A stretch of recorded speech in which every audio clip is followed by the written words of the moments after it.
There are American heroes who don't like this idea. Neil Armstrong, Gene Cernan have both testified against commercial spaceflight in the way that you're developing it, and I wonder what you think of that. I was very sad to see that, because those guys are, those guys are heroes of mine, so it's really tough. I wish they would come and visit and see the hardware that we're doing here. And I think that would change their mind. They inspired you to do this, didn't they? Yes. And to see them casting stones in your direction. It's difficult. Did you expect them to cheer you on? So they're hoping they would. What are you trying to prove to them? What I'm trying to do is to make a significant difference in spaceflight and help make spaceflight accessible to almost anyone. One of the most difficult choices I've ever faced in life was in 2008. I think I had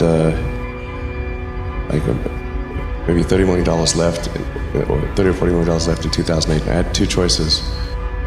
I could put it all into one company, and then the other company would definitely die, or split it between the two companies. But if I split it between the two companies, then both might die. When you put your blood, sweat, and tears into creating something, or building something, it's like a child.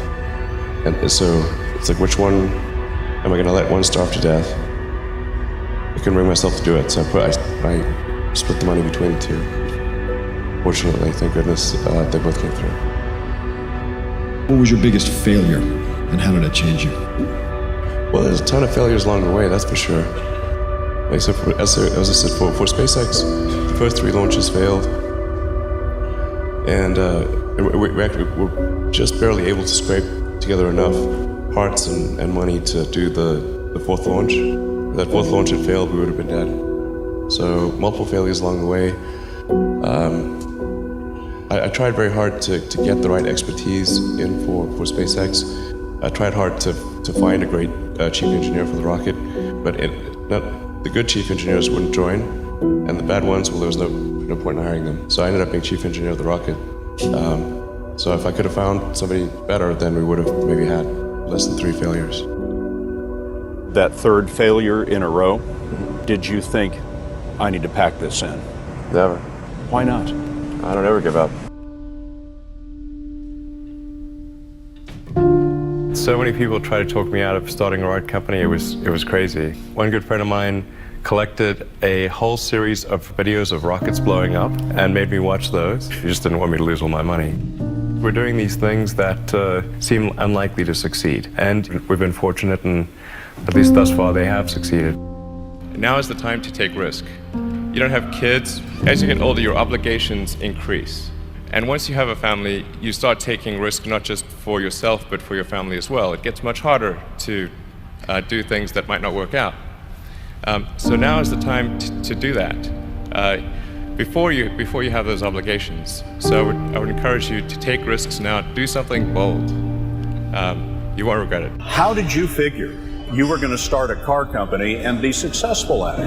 Well, I didn't really think Tesla would be successful. I thought we would most likely fail.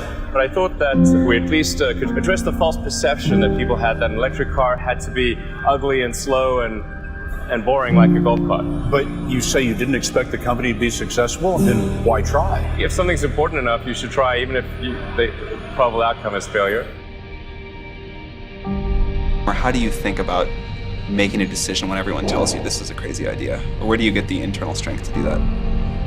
Well, first of all, I'd say I actually think I feel fear quite strongly.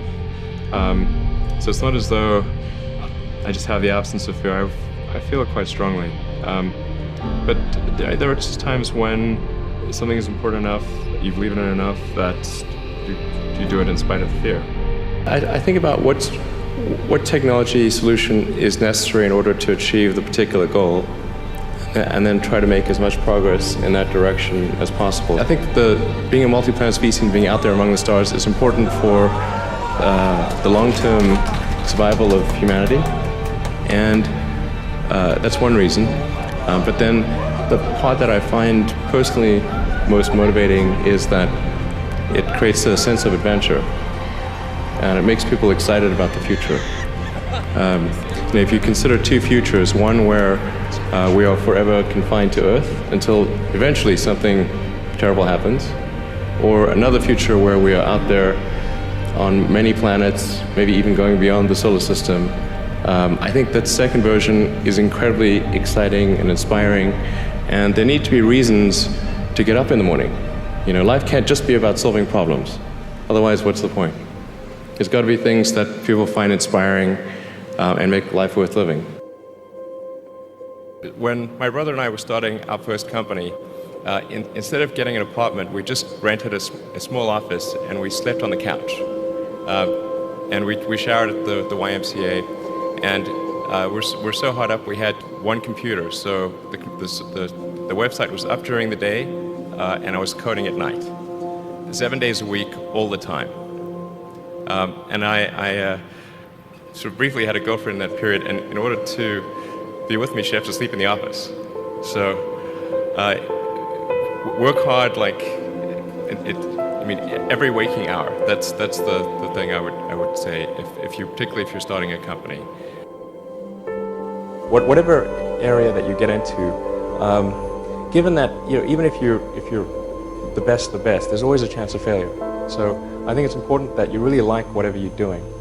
If you don't like it, life is too short. If you like what you're doing, you think about it even when you're not working. I mean, it's something that your mind is drawn to. And if you don't like it, you just really can't make it work, I think.